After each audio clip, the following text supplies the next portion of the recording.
Hi everyone, আমি রূপম চলে এলাম নতুন ভিডিও নিয়ে। বন্ধুরা, জাস্ট আমি বাড়ি ফিরলাম এবং আমি দেখছিলাম যখন ট্রেনে আর কি আসছিলাম, কলকাতা ফিরছিলাম, তখনই মানে তাণ্ডবের অফিসিয়াল পোস্টারটা ড্রপ করে আজকে। এটাকে official poster, second official poster বলা যায়, কারণ এর আগে আমরা মানে দুটো অফিসিয়াল পোস্টার দেখে নিয়েছি, এটা থার্ড বলা গেলেই চলে, ঠিক আছে। একটা সবার ফার্স্ট দেখলাম মেগাস্টারের জন্মদিনের দিনকে, সেকেন্ড দেখলাম টিজারের আগের দিনকে একটা, মানে জাস্ট মেগাস্টারকে আমরা দেখতে পেলাম একটা অন্য রকমভাবে কালার গ্রেডিং দিয়ে, এবং থার্ড আরও একটা অফিসিয়াল পোস্টার এলো এবং যেখানে আমরা দেখতে পাচ্ছি জয়া আহসানকে। তো পোস্টারটা কেমন লেগেছে?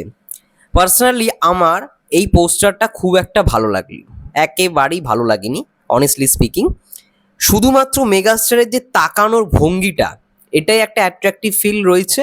বাট পেছনে জয়া আহসানকে যেরকম ভাবে জিনিসটাকে প্রমোট করা হচ্ছে, যে এতদিন পর শাকিব খান এবং জয়া আহসান একটা সিনেমায়, সেটার জন্যই পোস্টারটাকে ড্রপ করা হয়েছে। তো সেই অনুযায়ী দেখতে গেলে এই পোস্টারটার মধ্যে জয়া আহসানকে আমার সেরকম কিছুই মনে হচ্ছে না। আর জয়া আহসানকে এত সব সিনেমায় দেখি, এত কাজে দেখি না রিসেন্টলি, মানে দেখতে দেখতে মনে হচ্ছে একই তার এক্সপ্রেশন, একই রকম লাগছে।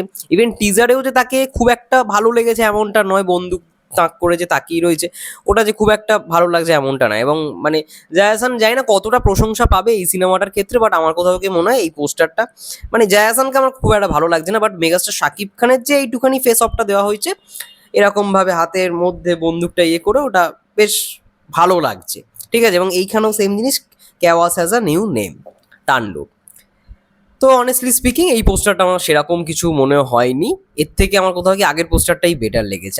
আমি ভেবেছিলাম হয়তো সাবিলা নূরকে নিয়ে কোনো একটা পোস্টার আসবে।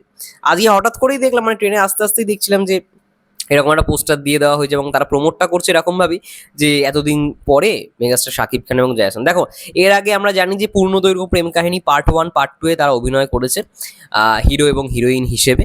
এবং পূর্ণদৈর্ঘ্য মানে প্রেম কাহিনী পার্ট 1টা আমার দেখা, আরিফিন শুভ মানে সেই সিনেমাটার মধ্যে ছিল।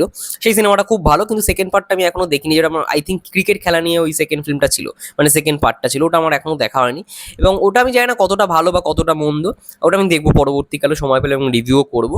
বাট আমার কোথাও গিয়ে মনে হয় যে পূর্ণদৈর্ঘ্য প্রেম কাহিনী পার্ট 1-এ জয়া আহসান এবং শাকিব খানের যে পেয়ারটা, ওটা তখন ভালো ছিল। এবং এখন কিন্তু এটা আবার ভেবে বসো না যে মানে মেগাস্টারের মানে যেই ক্যারেক্টারটা, সেই ক্যারেক্টারটার বিপরীতে জয়া আহসান থাকতে চলেছে, এটা কিন্তু একদম ভেবো না।